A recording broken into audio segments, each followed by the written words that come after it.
Hi, welcome to Linu Economics Net YouTube channel. My name is Linu Alex, economics teacher.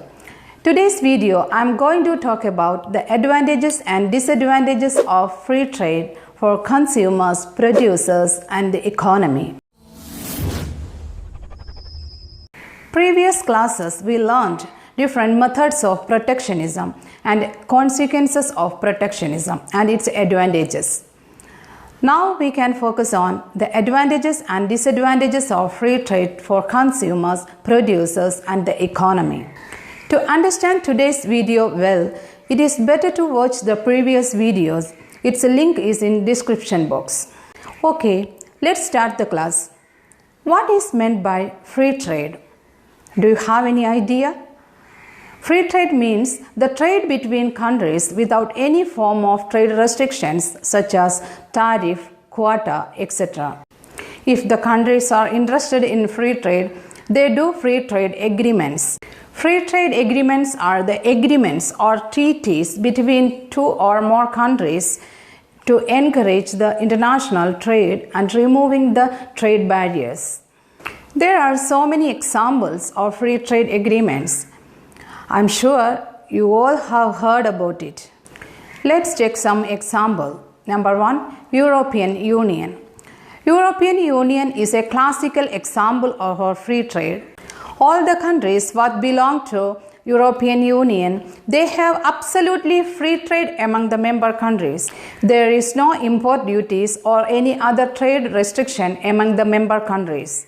For example, a firm from Sweden can sell the goods to the Germany without any kind of trade protections or import duties. Another example is ASEAN, the Association of Southeast Asian Nations. Let's check one more example, NAFTA. Now let's check how this free trade works. Free trade allows the countries to specialize the goods and services. You know the specialization meaning? The specialization is the countries concentrating on production of goods and services they are best at making and which has high global demand. What is meant by comparative advantage? The comparative advantage means the country can produce the goods and services with low opportunity cost. So the world output will increase. I hope now you understood some basics of free trade. Let's move to the next part of our topic. How this free trade helpful to a consumer. Number 1, lower price for consumers. Let's check how consumers get lower price. As we know, free trade removes all type of trade restrictions like tariff and quota. When a country removes the tariff and quota, it reduces the price of imported products. As we know, the tariff is the tax placed on import. When tariff is placed, the price of goods and services imported will increase. Here, when we are removing it, the price of imported product decrease. As a result, consumer get the benefit.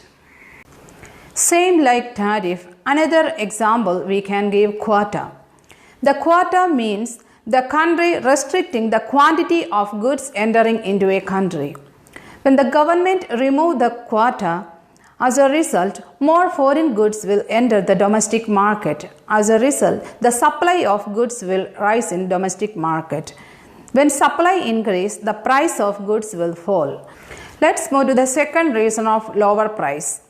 Here, the specialization allows the countries to concentrate on goods and services they are best at making. International trade and free trade allows the countries to access the foreign market. Before, the firms are producing only for the domestic market. Now they can access the foreign market. As a result, they started to produce the goods and services at a larger scale.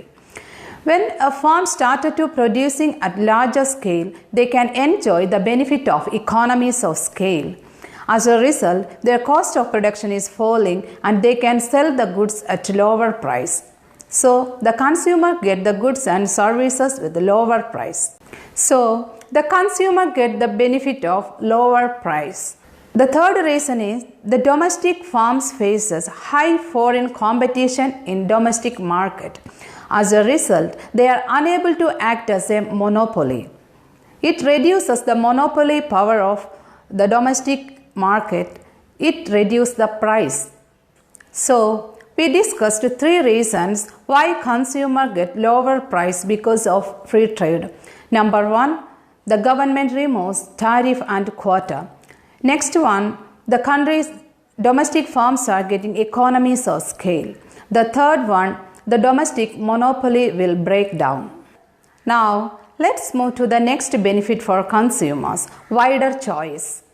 How consumers get wider choice or variety of goods and services. Here, because of free trade, it allows the firms from different countries to produce goods and services and sell to the international market. As a result, the consumer can enjoy the variety of goods from different countries. The third benefit is the consumer can enjoy the better quality products. Because of specialization and free trade, the countries can concentrate on production of goods and services they are best at making. As a result, the firms will concentrate on a particular production. As a result, the skill and technique of production will increase in an economy. Moreover, they can use the production techniques or production methods from different countries. As a result, they will produce better quality products. Now we can conclude the benefits of free trade for consumers. Lower prices, wider choice, and better quality products. Now we can move to the next part of our topic. How free trade benefit for producers. It raises the revenue and the profit of producers. How is it possible? As we discussed earlier, the producers can enjoy the benefit of economies of scale because of free trade. Free trade allows them to access the foreign market. Before free trade, they were producing only for the domestic economy. Now they are able to produce the goods and services to the international market. So, the firms become large and they can enjoy the benefit of economies of scale. As a result, they can sell the goods at lower price. When a firm sells the goods at lower price, it raises their revenue and profit if the demand is elastic. The next benefit for producers are it increases the efficiency in the production. As we know, the main motive of a firm is to make maximum profit. The profit is determined by the cost and the revenue. Here, the firms are unable to charge higher prices because there is a high competition in domestic market. Thus, the firms move to the another area, how to reduce the cost. When the firms started to use the technologies or production methods to reduce the cost of production, it increased the revenue and the profit. When the firms started to producing goods and services in more cost-effective way, they can enjoy the benefit of productively efficient. The firms become productively efficient. As a result, the allocation of resources will be efficient. If the firms are protected from foreign competition, there is less chance for the firms to become efficient. Here, free trade allows the firms to produce the goods and services at lower cost, so they become very efficient and the efficient utilization of the scarce resources. The next benefit is free trade promote innovation. As we know, the firms are getting high profit and high revenue because of free trade. The higher profit helps the firms to do research and development. They started to innovate. It helps to increase the investment in an economy. Now we can conclude the benefits of free trade for producers. Number 1, it raises the revenue and the profit. Second one, it increases the efficiency of the firms. The third one, it increases the innovation. Now let's move to the next part of our topic. How free trade benefit for the economy. As we discussed earlier, free trade encourages international trade. It increases the volume of trade. As a result, the firms are able to import cheaper raw materials and capital goods from different countries.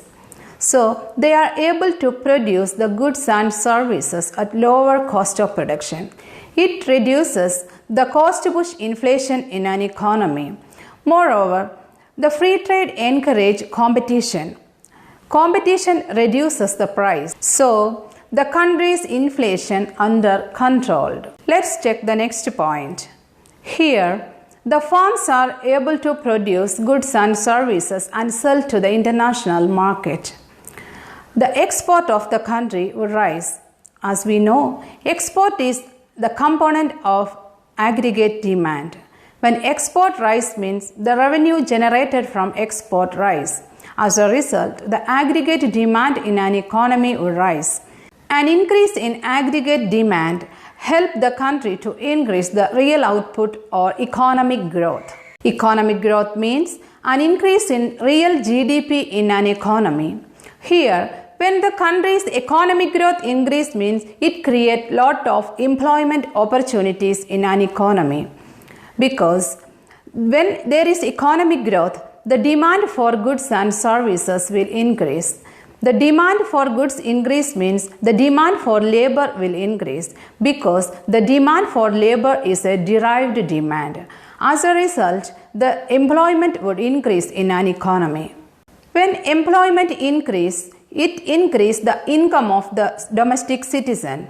As a result, they are able to access more goods and services. It increases their standard of living. The next benefit is the countries can improve their balance of payment current account.